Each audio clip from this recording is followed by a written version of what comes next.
Bem-vindo, pessoal. A aula de hoje é para dar uma introdução à administração financeira. Por onde devemos começar? Vamos falar aqui, primeiramente, de alguns conceitos que são fundamentais a um bom gestor financeiro, um bom profissional da área de finanças. E aí eu já começo a compartilhar uma tela aqui com vocês.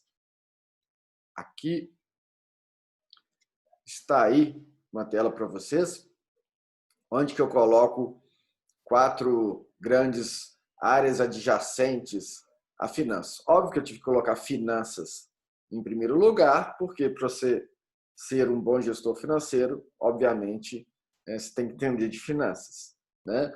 Mas quais são os outros conhecimentos que são adjacentes à área de finanças, uma vez que finanças vem da administração e outras áreas não é propriamente dita da administração, né? Então, precisamos saber contabilidade. Um bom profissional de finanças tem que saber contabilidade, que senão fica inviável. Também precisa saber economia, e aqui eu coloquei pelo menos a macroeconomia, entender as grandes variáveis econômicas que afetam uma economia, um setor de determinada economia, algumas variáveis que vão afetar o negócio, por exemplo, a inflação, a variação cambial, o custo da mão de obra, então significa se está tendo desemprego ou não está tendo desemprego, a taxa de juros para determinar se o custo do financiamento para uma empresa está aumentando ou diminuindo. Ou seja, todos esses itens, essas variáveis, afetam a empresa, queira sim, queira não, por mais que ela pode ser grande, média ou pequena, vai afetar sim uma empresa, então você tem que deter conhecimento dessa área também. E finanças é filha da estatística, então a gente tem que ter algum conhecimento básico de estatística para mensurar algumas coisas. Por exemplo, outro conceito que é próprio das finanças é risco e retorno. E risco, não tem como eu calcular risco e retorno se eu não usar de métricas estatísticas. Então, essa aqui é a nossa introdução de grandes áreas para você ser um bom gestor financeiro. E para a gente dar sequência a essa introdução, vou fazer uma pequena revisão aqui, aproveitando que eu falei que a gente precisa saber contabilidade, né? Então está apresentado para vocês aí um balanço patrimonial e com algumas contas, alguns valores só ilustrativos, e vamos relembrar o que é isso aí, né? Então, o balanço vai representar, de um lado, o ativo da empresa, do lado esquerdo aqui da imagem, e do lado direito, o passivo e o patrimônio líquido. O que é o passivo e o patrimônio líquido? São as obrigações da empresa. De maneira genérica, todo lado direito é um passivo. Passivo é uma obrigação por natureza, né? Atual ou futura. Então, poderia falar que todo lado direito já é um passivo. Só que a rigor científico, um conceito que a gente chama de estrito sensu, eu não posso falar que é só passivo, porque é passivo e patrimônio líquido. Porque o patrimônio líquido é referente ao direito dos acionistas, dos proprietários. Por que ele não é considerado passivo? Ou por que eu posso considerá-lo passivo? É um passivo porque, no final das contas, se tem uma liquidação da empresa, o que tem de patrimônio líquido volta para os sócios, né? Então, ele tem uma obrigação com os sócios de maneira genérica ao longo do tempo da empresa, né? Então, por isso que, genericamente, a gente diz que todo lado direito é passivo. Mas, a rigor contábil, é passivo e patrimônio líquido. Então, no lado esquerdo, em contrapartida a obrigações, os ativos são os bens e direitos, né? Tudo aquilo que você já tem ou tem direito a receber ou virar dinheiro para você, né?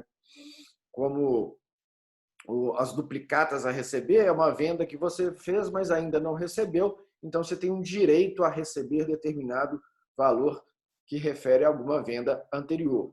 Os estoques, você tem uma expectativa de venda dele, e aí você vai apurar, vai virar uma duplicata a receber e depois vai virar um dinheiro, que são as disponibilidades de caixa e os bancos, né? E aí vale uma outra observação do lado do ativo, que tem uma ordem lógica. Por que é ativo circulante, esse AC de ativo circulante, e a NC de ativo não circulante? Tem um propósito de ser nessa ordem. Por quê? Porque do lado dos bens e direitos, essas contas vêm em ordem de liquidez. Liquidez é aquela facilidade ou não de transformar algo em dinheiro. Esse dinheiro no sentido de dinheiro, o funfa, na sua mão mesmo, tá? Então, o ativo circulante são aquelas contas que são mais rápidas em expectativa de se tornarem dinheiro. O próprio caixa já é dinheiro, né? Os bancos, a sua conta corrente já é um dinheiro. As duplicatas receber, já foi feita uma venda, você já está esperando receber do seu cliente. Então, no curtíssimo prazo, você já espera receber mais dinheiro. E o estoque é aquela expectativa de você vender o seu produto e aí receber no futuro a venda, né? Vai se transformar uma venda, vai virar uma duplicata a receber e aí vai virar depois um caixa. Por isso que está nessa ordem aí de disponibilidades, duplicatas e estoques. E o ativo não circulante são contas de natureza de longo prazo. Eu vou até falar mais um pouquinho desse longo prazo daqui a pouco, né? Aí temos investimentos, né, em outras empresas, na própria empresa, o que ela investiu em imobilizado, a sede, a edificação, o maquinário e por aí vai. E tem também o intangível. Estou colocando algumas contas principais aqui. Segue então essa ordem de liquidez. Em contrapartida, do lado direito, o passivo também segue uma ordem lógica, né? E essa ordem é de obrigação. Quanto mais está para vencer uma obrigação, então você coloca ela em primeiro lugar. Então, normalmente, as contas primeiras a vencer ou é salário ou é fornecedor, aí vai depender aí da estrutura de cada empresa. Então, normalmente, a gente vê aí fornecedores, salários na sequência, que é a folha de pagamentos, né? Depois, empréstimos, dividendos, que já é uma distribuição de parte de um lucro anterior, impostos, tá? É uma ordem lógica de pagamento, né? Fornecedores tem que saber qual que é o prazo médio de pagamento, salários normalmente 30 dias, empréstimos aí vai depender de como você contratou esse empréstimo, dividendos, como é a forma de pagamento, se for uma empresa SA de capital aberto, isso aqui vai ser em torno de trimestralmente, e vários impostos são trimestrais, outros mensais, outros bimestrais, tá? E aí o passivo não circulante, que é o PNC, as duas contas mais marcantes são financiamentos, aquele dinheiro que você pegou emprestado para financiar alguma coisa, algum equipamento, um carro, um caminhão, alguma coisa assim.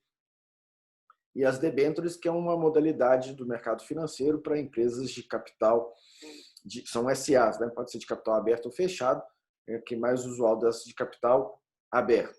É um tipo, uma modalidade de financiamento no mercado de capitais. E, no final das contas, o PL são aquelas obrigações com o dono do capital, que são os proprietários. Outra maneira de eu visualizar o balanço, deixa eu olhar aqui, ó, então, são sinônimos que eu vou chamar agora, né? O lado direito, podia chamar de obrigações, mas eu também posso chamar de origens. Então, é o lado direito que financia o lado esquerdo. Por isso que eles chamam de origens. E se ele vai financiar o lado esquerdo, significa que o lado esquerdo vai virar uma aplicação em investimento, uma aplicação numa aquisição de imóveis, etc., né, o intangível, e também no ativo circulante. Tem dinheiro lá no caixa, tem dinheiro a receber, duplicados a receber nos estoques. Tá? Outra maneira. Uma terceira maneira de eu visualizar, eu até comentei um pouquinho a passando ali atrás, eu disse que pode ser de curto e longo prazo algumas contas. Então, o ativo está dividido aqui em curto prazo e de longo prazo. Do lado direito não é diferente. Então, eu tenho passivo circulante de curto prazo, passivo não circulante de longo prazo, de maneira genérica, né, um conceito mais amplo. O patrimônio líquido, PL, ele também é de longo prazo. tá? Ele também é de longo prazo. Eu coloquei só PL aqui, porque a rigor contábil, ele é patrimônio líquido, ele não é passivo. Mas ele é uma conta de longo prazo, é uma obrigação com os sócios no longo do tempo da empresa, né? Que é um tempo indeterminado. E, por fim, aqui estou repetindo o lado esquerdo, e a gente aproveita para já dar uma menção, que o lado direito a gente chama de estrutura de custo, a estrutura empresarial da empresa, né? Essa estrutura de capital. Então, a estrutura de capital da empresa, ela é formada, então, do passivo circulante, do passivo não circulante e do PL, sendo que o passivo circulante é curto prazo, o passivo não circulante é de longo prazo, como vimos, e tem um PL que também é uma natureza de longo prazo. Contudo, o passivo circulante e o passivo não circulante é capital de terceiros, né? Você paga de alguma maneira, tem um custo isso aí, e esse custo, de alguma maneira, é um juros que você paga, tá bom? Alguns não tem literalmente um juros, como salário e fornecedores, a não ser que você tenha algum atraso e vai pagar a multa e juros. Mas, aqui está claro, por exemplo, um empréstimo vai ter juros, não tem jeito, tá bom? No financiamento e debêntures não tem jeito também, vai ter juros. E o capital próprio, que está aqui, né, capital próprio, ao contrário de quem está começando a entender finanças, pode achar que não tem custo. Tem sim. E depois a gente vai montar uma aula só para falar desses aqui, quem é o mais barato, quem que é o mais caro e como que eu calculo essas coisas aqui.